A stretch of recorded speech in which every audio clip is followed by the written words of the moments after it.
The Marine Toys for Tots foster care program is bringing hope to children who need it most. Every 2 minutes, a child enters foster care, often with only a small bag of belongings. More than 400,000 children face trauma and uncertainty, many before age 8. This May, during Foster Care Awareness Month, Toys for Tots is creating Room for Joy. In 2025, nearly 375,000 children received comfort through toys, books, and essentials, reminding them they are not alone. Donate now and change a child's life.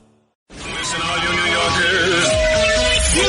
Taxi! Okay, we're looking around. This is the 77 WABC minicast. And we are back here on Cats and Cosby, and joining us now is Joe Concha. We love having him every day, especially on Fridays. It puts a smile on our face. Joe, but you got some interesting stuff that you want to share. Go ahead.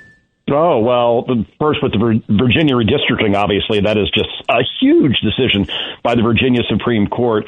It takes away 4 seats that Democrats tried to steal in a state that Kamala Harris won by 5 points. They used to have, or they do have right now, 6 Democrats, 5 Republicans. That sounds about right for Virginia. They were trying to make it 10 Democrats, 1 Republican. Right. The Supreme Court there just shot it down, and with all the other redistricting going on in places like Tennessee and Florida, you're looking at a net gain, if all this game's out, of about 14 seats to Republicans. That may be enough to hold on to the House in November.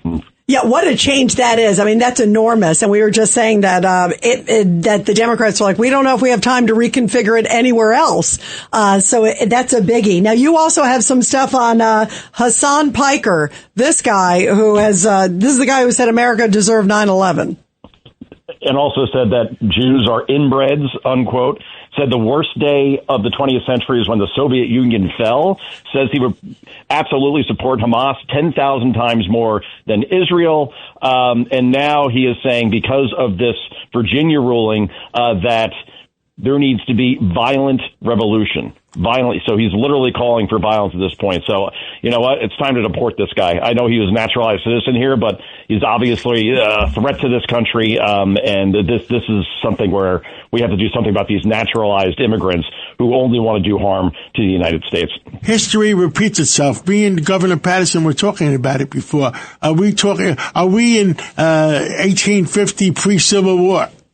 It almost feels that way, John, right? I mean, just the way the left talks about assassinations of President Trump just so flippantly, like it's just the new normal. We've almost like memory hold completely what happened at the White House Correspondents' Center. What was that, 2 weeks ago? And we don't even talk about it, hear about it anymore.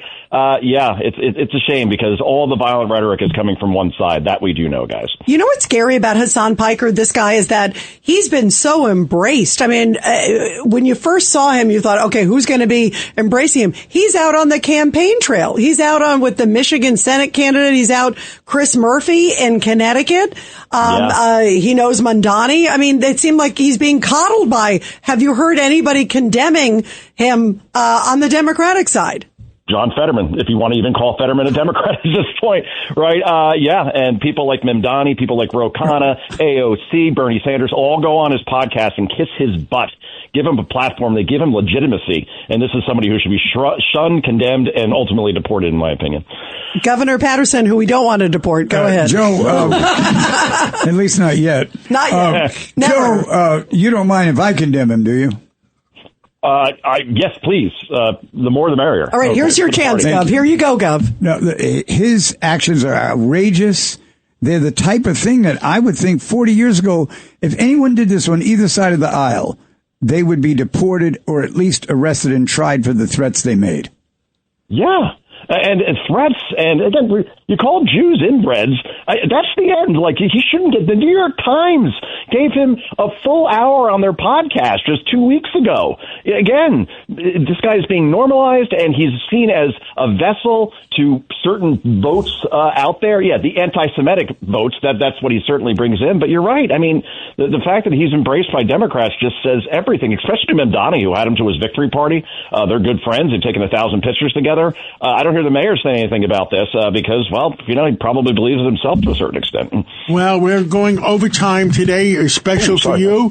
No, we love you. And thank you for coming on. And I'm going to be listening to you tonight at 9 o'clock every day, Monday through Friday, 9 p.m. And on Sunday at 11. I always listen to you Sunday at 11. And what do we stand for, guys? Truth, justice, and liberty. 77 WABC and Bergen Newbridge Medical Center honor the life of legendary broadcaster and our friend, Ernie Anastas. Hi, it's Ernie Anastas. Your thoughts can affect how you feel. Bergen Newbridge Medical Center is the largest hospital in New Jersey, providing comprehensive, equitable, compassionate, and high-quality emergency inpatient and outpatient medical care, plus mental health services and substance use disorder treatment. The Bergen Newbridge team can address your total health needs in one convenient location. Call 201-225-7130 for an appointment or newbridgehealth.org.